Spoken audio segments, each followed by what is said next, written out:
na ny ao na ny oa dia samy vakiana ho o avokoa rehefa tononona amin'ny teny malagasy.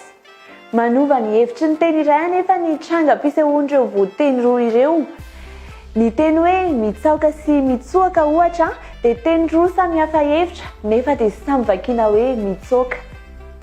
Misy ohatra ny hoe mitsoaka taka ny hitantsika amin'ny hoe mitsoaka ny mpangalatra fanatahotra ny fiaviany fokon'olona dia mitsoaka iny soratana mitsoaka fa rehefa marika azy rehefa hiteny azy ny fiteny dia mitsoaka fotsiny izy.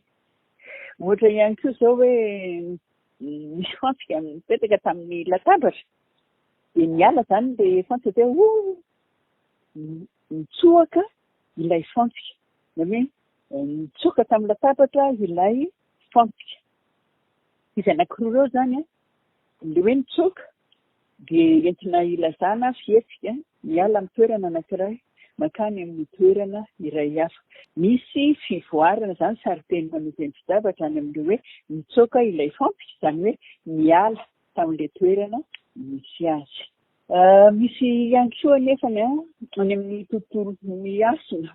Ohatra zany zao tontolo miasina ilay hoe mitsoaka an'Andriamanitra ilay hoe avia hitsoaka azy hitanao dia iny teny zany tsaoka indray zany iny dia nefany rehefa hamaky asa dia avia hitsoaka azy.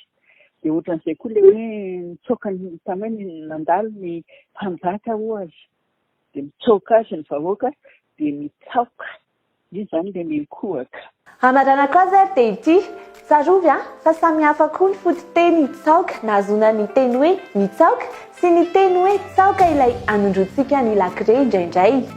Ity teny hoe tsaoka faharoa ity dia avy amin'ny teny anglisy hoe chalk raha toa ka amin'ny teny frantsay hoe cré ny teny hoe lacré.